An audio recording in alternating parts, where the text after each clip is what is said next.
likes American football here? Baseball? Soccer? Oh, a lot of you. Okay. What's your favorite soccer team? Chelsea. Okay, let's not. Do you see what just happened? Listen to this. Hello? Wake up and smell the Play-Doh, guys. Honestly, because we're children, guys. What did we just do now? Guys, Chelsea, Man United, Liverpool. The truth of our team, we would fight for it. Our football team, our soccer team. But for our own deen, where's the noise? Where's the noise, people? You're going to support Liverpool. David Beckham, he's the best. Yeah? Messi, who knows Messi? Messi, what's his name? The Argentinian player who plays for, what's his name? Barcelona, yeah? One of the best players in the world. Oh man, you see him playing Champions League yesterday? He was the diamond, man. He was great. What's so funny? Does he something wrong? He was the great. You know, we'll discuss it. The guys who support Liverpool will be debating with the guys who support Man United. They'll be discussing. You might even fight about it. You might not speak to your friend. If you support Liverpool, he supports Man United, and you lost 6-1. For example, you won't speak to each other for a week. Look, the truth of such a small thing, we will fight for it, defend it with our soul, with our intellect, with our eloquence. But what about the thing that defines who you are, people? Where's that? You're not talking to people about this. Your own religion, Islam. We're on the defensive when it comes to Islam. Oh yeah, that thing. Oh, I'm not praying, I'm just exercising, man. Oh yeah, you know, I had some dirt on my shoulder and I had to wash my arms up to here, yeah. You know? Think about that, people. It is profound. How important is Allah to us, to our own hearts? This is a big important thing. Because at the end of the day, years go very fast. This life is very quick. Just a few years ago, I thought I was 18. I'm 31 now. You know? I was 18 just a few years ago. Life goes very quick, people. Don't underestimate it.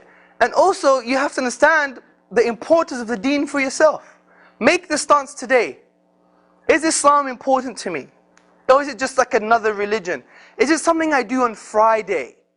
Is it something I do because my parents did it? And is it something that I do because it's an identity thing? You know, I'm Somali Muslim. I'm Desi Muslim. Is this an identity thing? Is Islam just an identity thing for you? Like you put a hat on and you go out and you wear it? This is shallow, people. This is shallow. Is this the truth for you? Is this your worldview? Do you really believe there is a creator for the whole universe? And that he's the only one that deserves to be worshipped? And worship meaning a comprehensive thing, that we don't refer to our egos anymore, but we refer to the divine. We free ourselves from our own ego. We free ourselves from our own egos and desires. We free ourselves from social pressure. We free ourselves from social conditioning. We free ourselves from the boys next door, because they want me to look like the way they look. Yeah, you know, that conformity thing. How are we going to free ourselves from these things? By referring ourselves to Allah. And Allah in the Quran says something very profound. Allah says that He sent the Prophet to free ourselves from the burdens. And the ulama, the scholars say these burdens, they mean the burden to society. Because we're all burdened with something. Many of us look exactly the same, people. Because we always want to conform. We always want to burden ourselves with other people. You know, you have the goths that hang around with the goths, yeah? And you have the punks that hang around with the punks. And the cribs, they hang around with the cribs. And the bloods, they hang around with the bloods, right? Because we always want to be the same. We always want to follow the peer pressure. And even in our own families, even Somali and Desi families, you know? Especially in the Desi community. Oh, I can't wear the same outfit again to that wedding. What are they going to say? I can't marry my daughter to this really pious, excellent man because he doesn't have a bigger bank account. What are people going to say? I'm not going to marry my Desi daughter to this black man although he's one of the best Muslims in the world? Because he's black. And what are the Desi people going to say? No, but this is the reality, people. This is the dangerous reality we've fallen into. Even with our studies, you know, we failed to be the doctor, and now we're going to be the biochemist. And like, your auntie calls from all the way from Pakistan or something saying, how's the doctor? And your mum goes, yeah, the doctor's alright. Lying. How was his grades? Yeah, he got A stars. But he got all C's. You've heard this before. Even in my family, they used to do that as well. My uncle would say, what did you get for your grades? And mom would be like, just to show a face.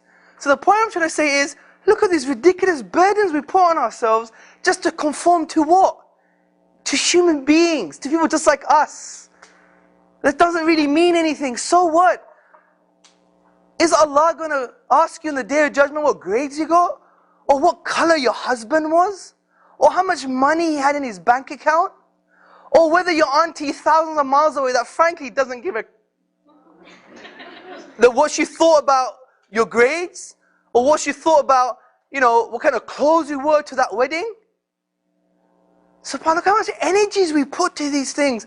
And we don't even think about how we're going to care for each other.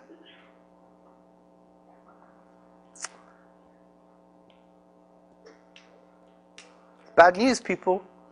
Look at human beings.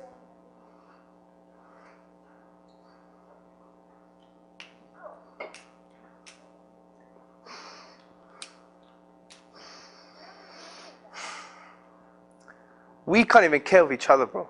We can't care of each other, and we worry about this. You see, if you break reality down, it doesn't make sense. How could we act like this? Just because of pride and ego. The biggest destroyer of families, the biggest destroyers of societies, the biggest destroyers of nations. Allah mentions this. Don't have civilizational and social arrogance. Look what happened to people before you. It doesn't mean nothing. So this is why the Prophet came to us, to remove us from these burdens. To say there are higher goals that we should have. Bigger things. We are the leaders. أُخْرِجَتْ لِلنَّاسِ. That's what Allah says about us. We're here for the people. Not مِنَ النَّاسِ, not from the people, but for them. So it means we have a position of spiritual leadership. We should be the leaders, people. Why is Somalia, many of you are Somalis, why is Somalia, 10 million people are hungry, starving because of no food? Why was that? When 10 million people in your own country in America are dying because of too much food, obesity. Why do we have this situation, people? And don't think, oh, I'm not to blame. We are to blame because we have the solution. And don't think there's not enough needs, we have to compete for food and resources all the time. That's outdated cliche. That doesn't work anymore. According to the Food Agriculture Organization, there's enough food on this planet to feed 3 planets. To feed 3 planets. So what's the solution? It's not more resources, it's distribution. And what did your Prophet tell you about distribution? Zakah, sadaqah. Taking from the super rich and giving to the poor, the distribution of wealth. Islam solved this problem years ago.